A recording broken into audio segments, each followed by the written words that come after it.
What's up guys, Paul here. Thank you for joining me today. I got the JBL Charge 3 portable Bluetooth speaker here with me today, so we're going to unbox it and take a closer look at it, what it's capable of doing or how it looks in real life. Now this speaker was just released a few weeks ago, as you probably aware of, and it currently sells for $150 US. It does come in 5 different colors. You can get it in a black one, a blue one, a red one, a teal, and a gray one.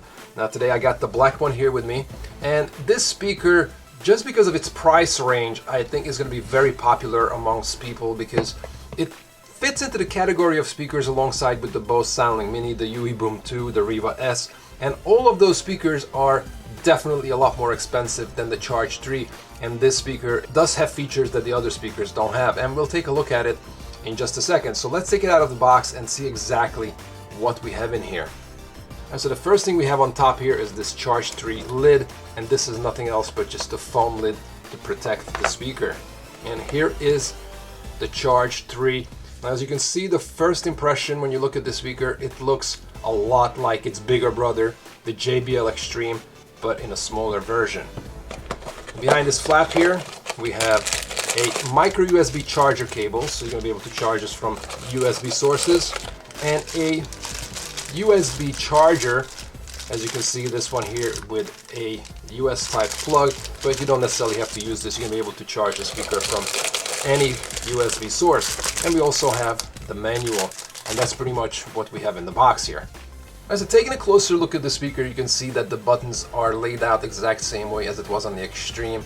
You have all the controls on top of the speaker. Now one button that I want to mention is the JBL Connect right here, and this will allow you to connect the speaker to other JBL Connect enabled devices. So it doesn't necessarily have to be another JBL Charge 3, it could be the Xtreme for instance, and you're able to double them up the same way you can do it with the UE Boom or the Riva S, and you can be able to play left and right speakers more separated, so it will give you a bigger, louder sound.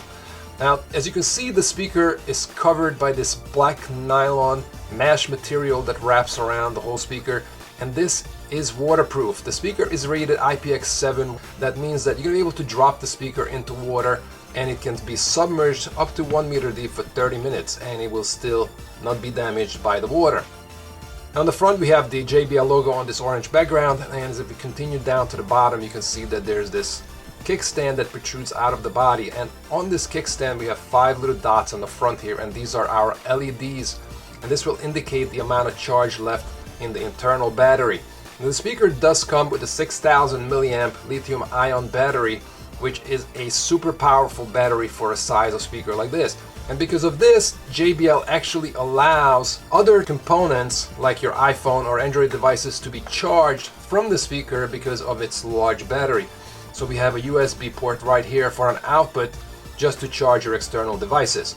Now also we have the micro USB port right here in the middle that you can be able to charge the internal battery through.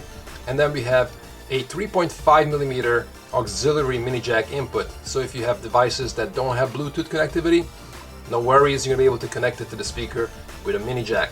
Now also this little flap here, as you can see, it shuts closed on the speaker, and this will keep the water out.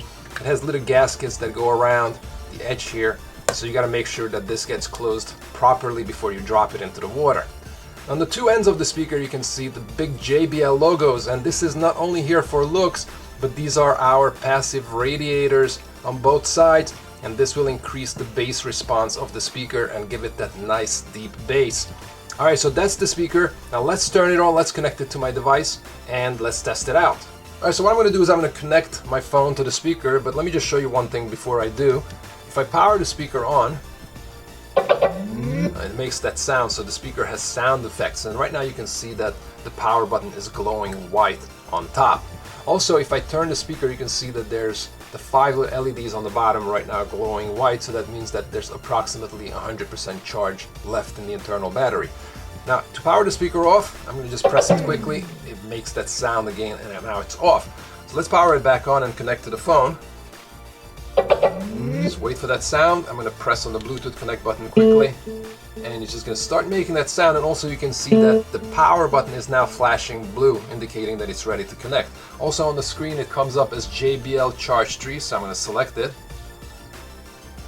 and it makes that sound. Also you can see that now the power button is lit up blue on top, indicating that it's connected to your device. Alright, so we're going to do a short little sound comparison versus the Bose Soundlink Mini. I chose the Bose Soundlink Mini because I believe that most of you already know what this speaker sounds like since it's been out on the market for a little while. And this way you can have the best idea of what the JBL 3 could sound like in real life. So let's do a quick comparison. Make sure to put on a good pair of headphones to get the most out of this test.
Alright, so as you guys heard, the Charge 3 sounds just outstanding. There's really nothing bad I can say about this speaker. Now to even further test this, what I'm going to do, like I have done in the past, I'm going to create these comparison videos, and it's going to be strictly testing where I'm going to put the JBL Charge 3 up against other leading brand speakers and play them side by side, so you're going to be able to hear what it sounds like versus the competition, and then you can decide if you like the speaker or not. So if you're interested, make sure to come back to the channel because I will be posting those videos up soon. Alright, so let's talk about some of the pros and the cons of the speaker, and the first thing in the pros department I need to mention is the price of the Charge 3. For 150 bucks, the amount of features that the speaker gives you, I don't think you're gonna get it from any other speaker out there on the market. It is fully waterproof, so you don't need an external case to protect it. You can take this to the beach with you, drop it in the water, in the sand, and then just rinse it off and you're good to go again. So that's a very big plus. Also, it has a 6000 milliamp built-in battery. It's enough power to play the speaker for 20 hours and then still charge your external devices from the internal battery. I mean, if you take an iPhone, it has less than 2000 milliamp battery, so you're gonna be able to recharge it at least 2 to 3 times if just, using it as a power bank alone. Another thing that you can double up the speaker with the JBL Connect. So you're gonna be able to have 2 of these speakers, separate them 8-10 feet away from each other, and you can be able to create such a big sound that you will be surprised. Especially if you hook the speaker up with a JBL Xtreme and have an Xtreme and the Charge playing at the same time, I think that's going to create an extremely good sound. Now, some of the cons that I need to mention, and there's really not many, but I think there's a few things that I dislike about the speaker. As the first thing, that this nylon mesh material just tends to catch dust particles. You can see there's like a white dot right there, and there's a few of them around here that it's very hard to get out. I'm not sure why it's getting caught in there so much, but I couldn't even like vacuum it out, and I couldn't rinse it off. I was trying both things, so I'm not sure how bad it's going to react if you're going to put sand on it. I'm not sure if the sand particle is going to get caught up inside it or not. I guess you're going to have to test it for yourself to see how that reacts to it. Another thing is that the speaker is very unidirectional, so having the speaker firing different directions away from you, it doesn't sound nearly as good as if you stand right in front of it. So if you want to have a speaker that has a nice full all-around sound, then you're gonna have to go with something like the UE Boom, because that creates 360-degree sound. and this doesn't. But if you get two of these speakers, you can set it up in a way that you can be able to, I guess, maybe put it back to back, and it creates a bigger sound in either direction. But having the speaker playing sideways, it doesn't sound nearly as good as having it playing right towards you. It's not a big deal, but I still think that it's something that needs to be mentioned. Alright, so that is it for today. Thank you for watching. Make sure to come back for the sound testing videos, because I'm going to be posting them very soon. And if you liked the video, please don't forget to thumbs up, and I will see you in the next video. Peace.